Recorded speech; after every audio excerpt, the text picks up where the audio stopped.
Warp in 3, 2,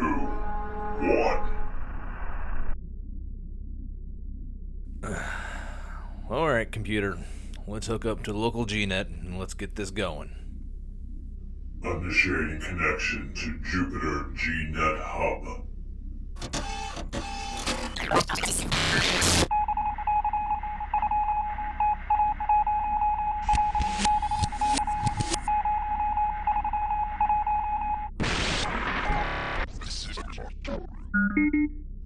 Connection to Jupiter GNet Hub established. Okay, computer. Open up comms to all our viewers and begin transmitting our latest file. Transmitting. John and the spaceboat. Derelict. So there was I. My starship scanners just pinpointed the location of their derelict. And Sonny finger-tapped the large ship painted on his chest. When this huge thing, popped out of hyperspace. There was a short pause before the spacer continued. John noticed that most spacesuit-wearing men and women had departed the venue quickly and in an orderly manner, except the group of feasting haulers. Sonny was the only other spacer remaining around here. He made a mental note to ask the milky white-haired man about this later. If anyone, the elder was surely in the loop. John reached for and snatched one of the meat skewers, some of the steamed vegetables, and wrapped everything in a big piece of fluffy bread. There was nothing worse than being a hungry H-logger, listening to a riveting spacer's tale. What happened to all the food he'd already eaten? Well, he often felt that the excitement of visiting new places combined with his quick hiking pace quickly burned most of the calories he put in his body. He was planning to hike through the nearby forest, that is, if the weather allowed him this priceless opportunity. As he took another bite of the juicy, covered with some secret Slavic sauce, barbecue meat, his mind stomach growled again. Meat. Glorious meat. The storyteller and Eve immediately followed his example. Both snatched a skewer each, took a sizable bite, and then sipped from their drinks. After wiping his short beard from the meat juices with a clean vac foam handkerchief, Sonny's green eyes focused on something which only he could see and probably existed inside his memories. Then, with a mysterious smile, the elder continued. This all happened a century ago, but I still see everything. Hear the screech of my starship's hull when it was hit, or the roar of my engines, like it was yesterday. I was prowling across this sector of space on a lookout for some juicy salvage, something to haul back home and make top creds in the process. Of course, one had to be sneaky too. The idea was not to get shot and killed by the pirates. Them buggers were all over these parts back in the day. 'Twas before most border colonies were founded, and the only place we scrappers could drag our arses were in need of help was Cav. You know the big asteroid colony that millions of people call their home?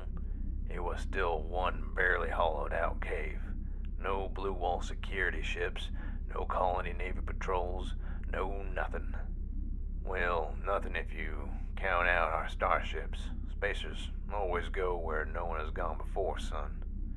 You see, using my old wormhole jump engines, I was sneaking around. The hold of my ship was chock full of food stuff and spare fuel containers locked on my outer hull. Everything had to be done via passive scanners, optic sensors. No one can detect your eyes looking at them from 1,000,000 miles away. The scan rays are altogether another thing. It's like them ancient lighthouses. Everyone can see that ray of light stretch out in the night.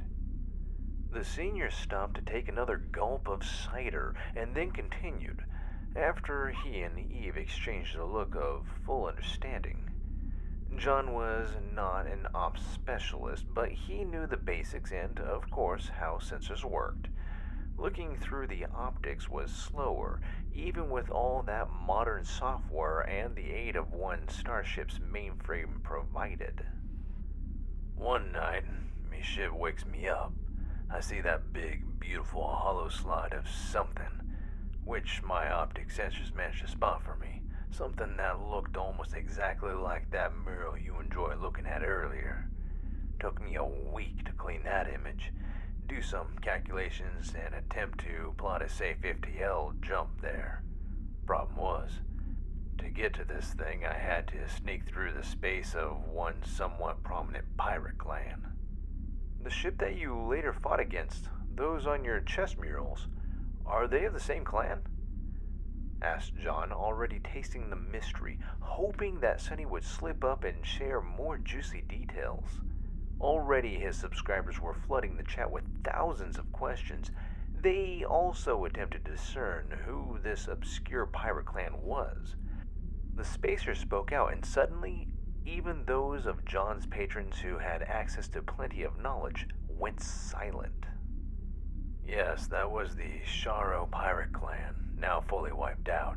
As far as I know, it was the INS Bremen, that famous destroyer whose railguns took care of the slaving scum. But that was not a part of this story. John, you are trying to make me sprinkle more information, more bits, as you H-loggers call them. Sneaky. Very sneaky.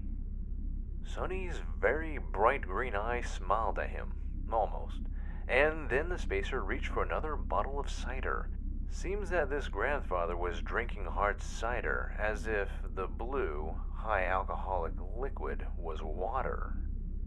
I don't think that your subscribers would like to hear my grisly old war stories.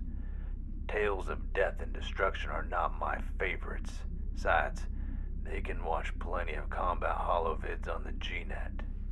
He easily opened the new bottle with his thumb, its cap flying up in the air. It then bounced off the illumination globe and found its way inside the nearby recycling bin. Apparently unwilling to boast of a feat like this one, the elder continued with his original story, leaving both Eve and John mouth agape and eyes wide. Both knew this man was a spacer, and spacers were by default supremely dexterous, skilled, and knowledgeable. However, Sonny was over 130 years old, yet still capable of performing a feat of dexterity such as this. Something nearly impossible for a normal person, even though everyone benefited from the restorative gene therapy and modern space-age medicine. Even though humans now lived up to 150 years or more, still, old age was the time of exoskeleton and grav belt-assisted leisurely strolls around the neighborhood, where said elders were surrounded by their great-grandchildren, not flying laden with weapons, spaceships, or pistol shooting. After another hefty gulp, the man continued, seemingly unaffected by the alcohol. I had plenty of fuel to make the long jump. One jump. Therefore, to read the location of this derelict, I decided to navigate through the wormholes. Some were originally chartered by my friends, lead to places to where only I knew about. I won't go into detail, son, but believe you me, after a week or so, I successfully reached the coordinates and undetected. Seems that my subscribers are quite interested in what you just mentioned, Sonny. Could you tell us a bit more? Share the locations of these wormholes, for example? After all, these pirates are gone, and this part of space is much safer. John, still hoping to procure more information for his patrons, asked with the best and most hopeful tone of voice. Sonny answered immediately with a stern look on his face. Absolutely not. Never. It is impossible for me to share the wormhole nav data with you. Do you know how many expert navigators, people who could actually feel anomalies, even telepaths capable of hyperspace folding, died while charting these? I'd be irresponsible for the doom of those unequipped or unskilled enough to brave this dangerous space if the nav data becomes widely available. Please do not ask me such things anymore, John. The man unintentionally made a spacer sign with his hand, one John knew the meaning of: deadly danger.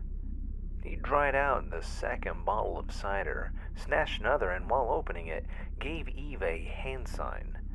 She seemed to have understood what Sonny was trying to say and gently nodded in John's way. The bunny was sure to share what she was told with him, but later. More of the meat was eaten before the old spacer continued his tale. Where was I? Yes, the place. I reached the place and nobody was wiser of me being there. I had to sleep in my suit for most of this trip, the days I snuck through pirate territory. Lucky I was that the slavers were lazy or overconfident. Few of them even bothered to check their optics. They trusted the power of the sensors implicitly. If you turn most of your ship's systems off, drift on a well-calculated course, and connect your spacesuit to a big enough power pack, then the chance of you not being detected is quite high.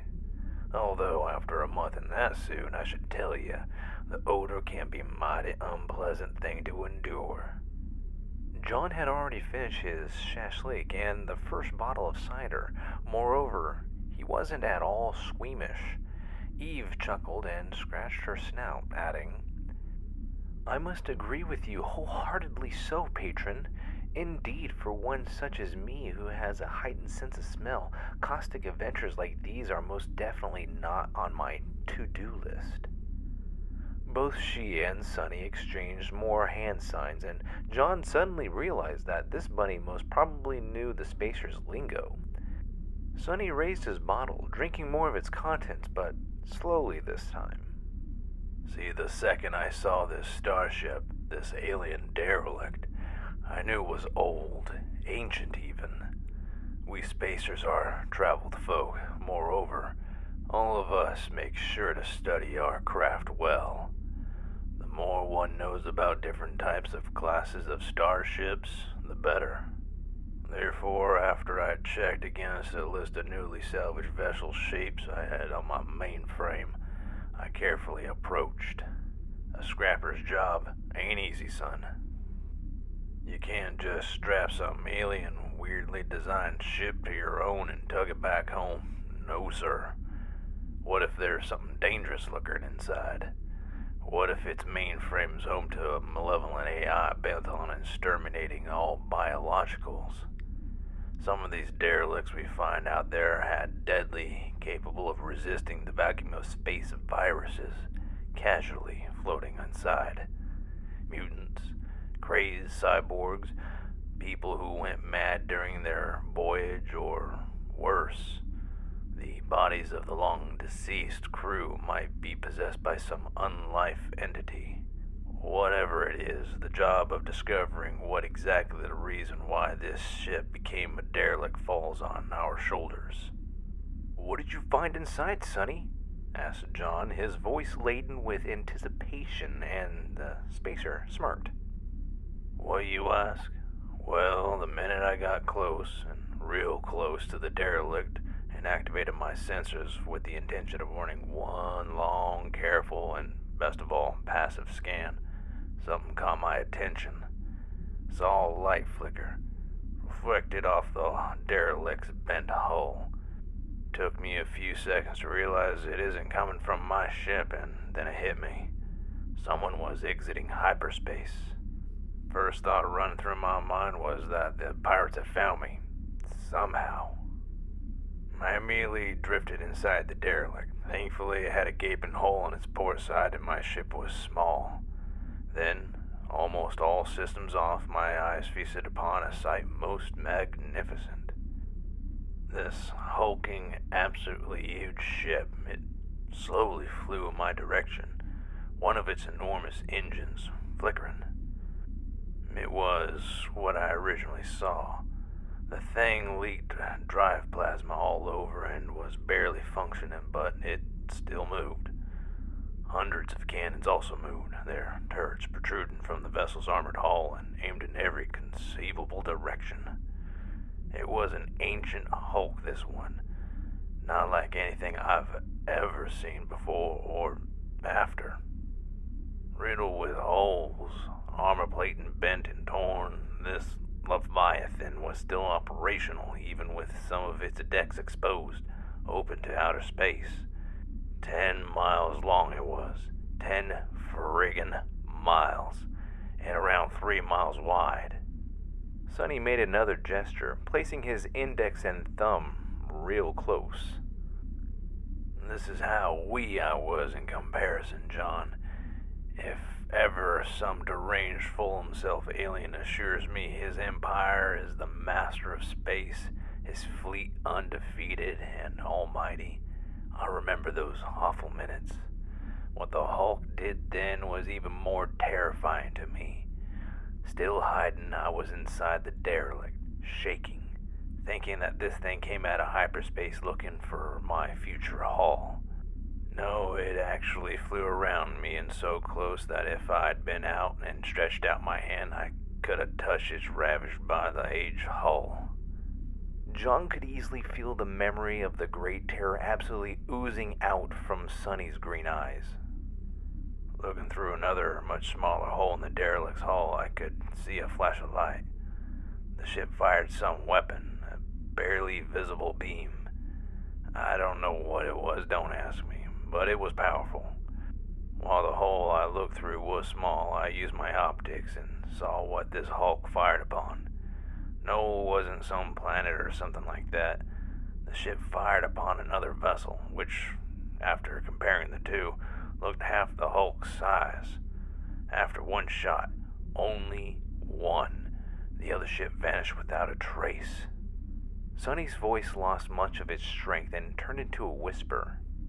Half the Hulk's size means 5 miles long.